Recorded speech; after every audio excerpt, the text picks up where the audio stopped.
అందరికీ శుభోదయం.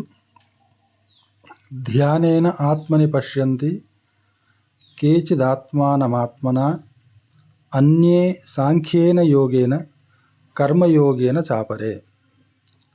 పరమాత్ముడు 13వ అధ్యాయంలో క్షేత్రజ్ఞ విభాగ యోగంలో మనందరికీ ఉపదేశం చేసినటువంటి అంశం ఏంటంటే, ఆత్మని పరమాత్మని సందర్శించే వారిలో ఉత్తమమైనటువంటి వారు ఎవరు అంటే, ధ్యానేన ఆత్మని పశ్యంతి, ధ్యానంలో తమ యొక్క అంతరాత్మను ఆత్మను పరమాత్మను సందర్శించేటువంటి వాళ్ళు ఉత్తమమైనటువంటి వాళ్ళు. అన్యే సాంఖ్యేన యోగేన, అన్యే అంటే మిగతా వారు ఎవరైతే ఉత్తమంగా లేకుండా కొద్దిగా తక్కువ స్థాయిలో ఉన్నటువంటి వాళ్ళు సాంఖ్యయోగం అనేటువంటి యోగం చేత ఆత్మను సందర్శించడం జరుగుతుంది.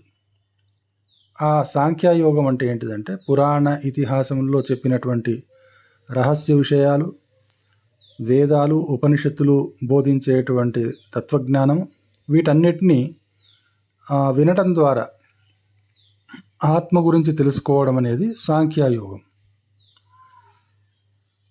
ఇంకా తక్కువ స్థాయిలో ఉన్నటువంటి వాళ్ళు కర్మయోగం చేత ఆత్మను సందర్శించడానికి వీళ్ళు ఒక మార్గాన్ని వెతుక్కున్న వాళ్ళుగా అవుతారు.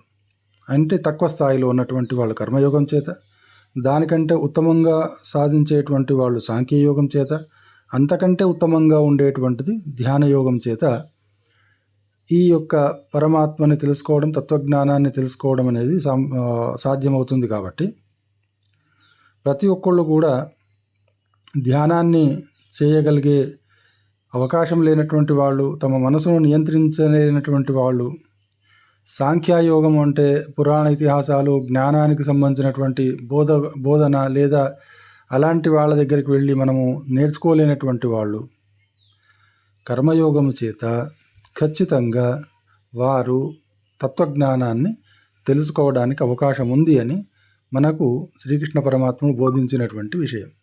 అయితే ఇప్పుడు మనం చేస్తున్నటువంటి ఏదైతే హరియానం ద్వారా మనము చేస్తున్నటువంటి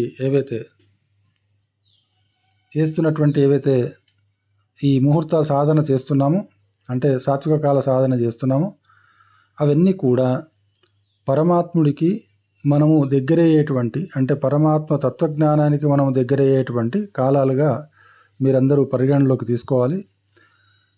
కాబట్టి దానికి ఒక ఫలాన్ని చెప్పకుంటే ఆ సాత్విక కాల సాధన చేయడానికి అందరూ కూడా సుముఖంగా ఉండరు. అంటే చేయడానికి అంటే ఎవరు కూడా ఉత్సాహాన్ని చూపించరు. ఎందుకంటే ఏదో కర్మను ఆచరిస్తే సరిపోతుంది అంటే అది వాళ్ళు చేయలేకపోవచ్చు, లేదా చేయవచ్చు, చేసే అనుకూలత కూడా లేకపోవచ్చు. కానీ దానికి ఒక ఫలాన్ని మనం నిర్దేశిస్తే నిజంగా కూడా వస్తుంది.